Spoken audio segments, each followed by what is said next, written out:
Sucker Punch is gearing up to bring us a title that's been long awaited, ever since we rolled the credits on Jin Sakai's tale of redemption and loss back in 2020. We're talking, of course, about Ghosts of Yotei, a title that seems to be an ambitious take on the open-world samurai formula that the studio established in the first game. A gameplay showcase at a previous State of Play event, along with a rather insightful min-max interview with Nate Fox, the game's creative director, have brought a lot of information to the table regarding exploration and combat we're about to see once the game is in our hands. That's enough information to convince us that this one's definitely worth checking out. But if you're on the fence about it, here are 14 things you should know before you buy Ghost of Yotei. Before we continue, please note that all information and footage in this video comes from official sources. 1. A more organic open world. Sucker Punch has been quite enthusiastic about a revamped approach to the game's open world.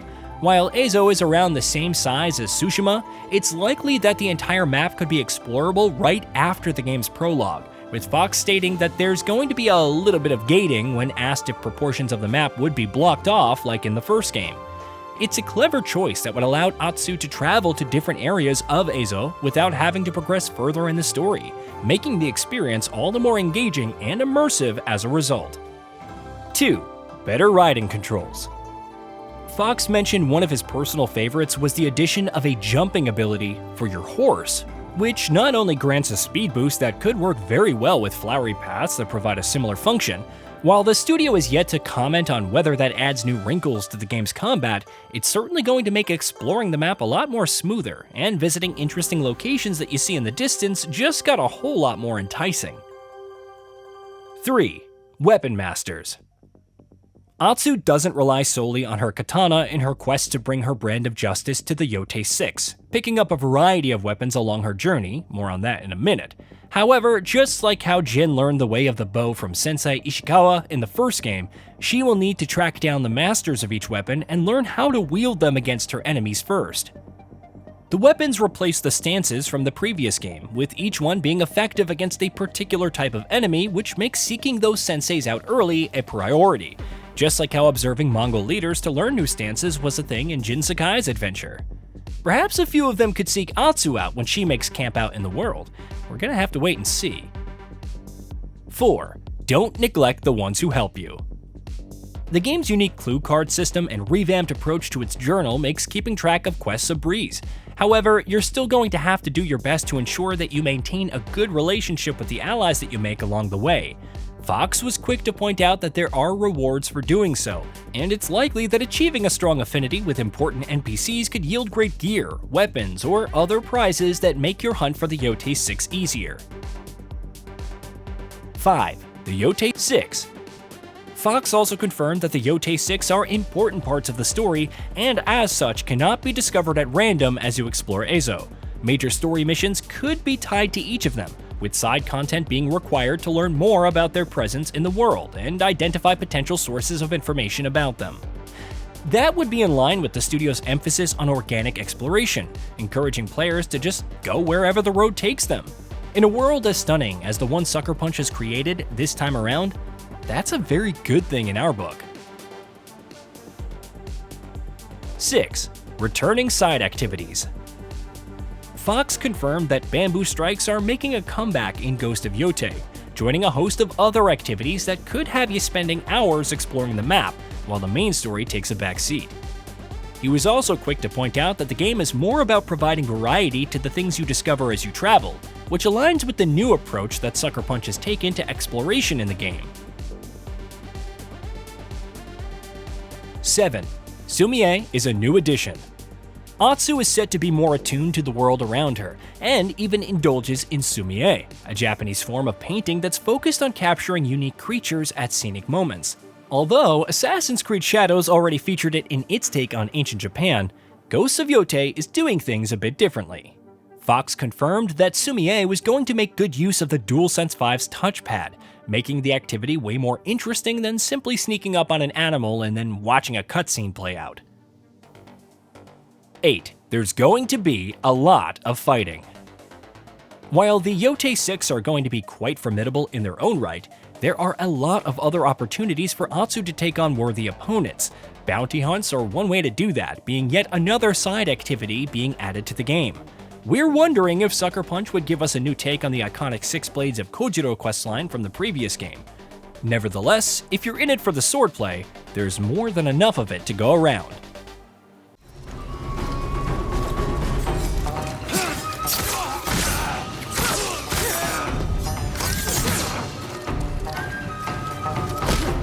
No more!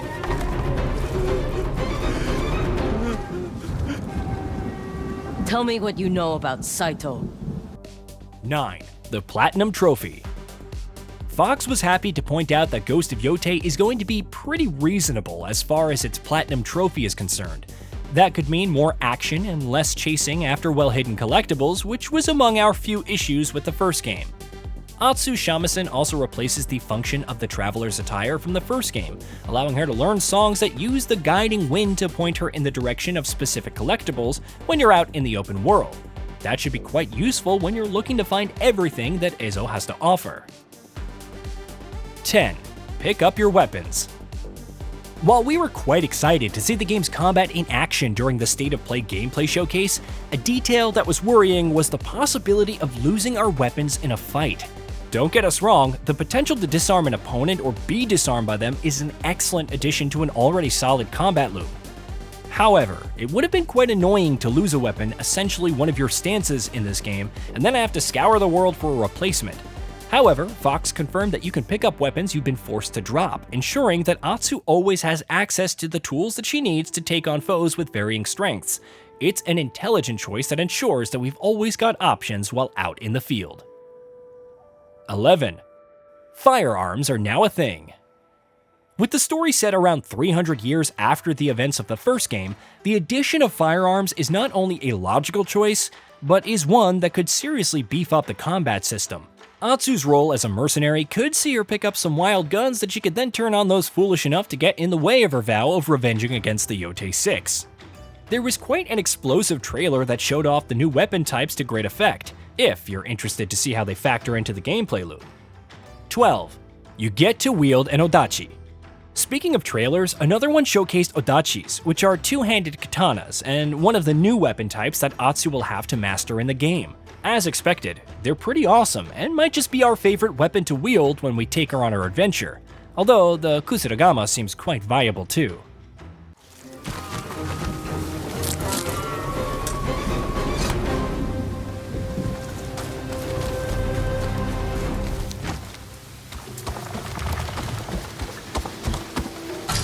He looks like the one in charge. Tonight, we feast! 13. The Giants of Yotei. Legends mode is set to bring its unique flavor of multiplayer co-op madness to the table in 2026, and the Yotei 6 are going to be quite prominent among the new enemy types that Sucker Punch is adding.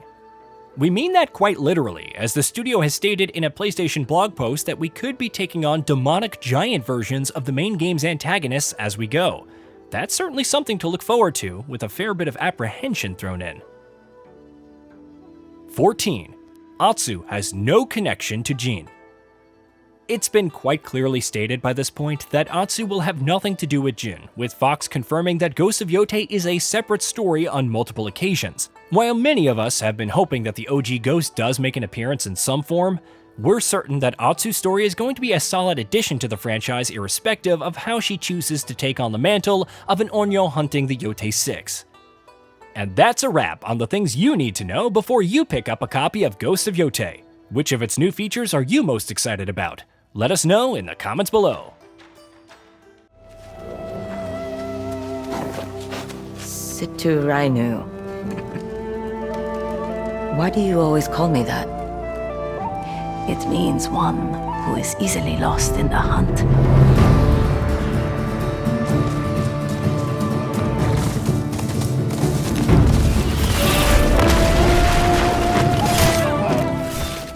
Hey, did you know that we at GamingBolt upload new videos every day? Stick around, drop a like, subscribe, and hit that bell. And let us know what kind of content you'd like to see in the future with a comment below.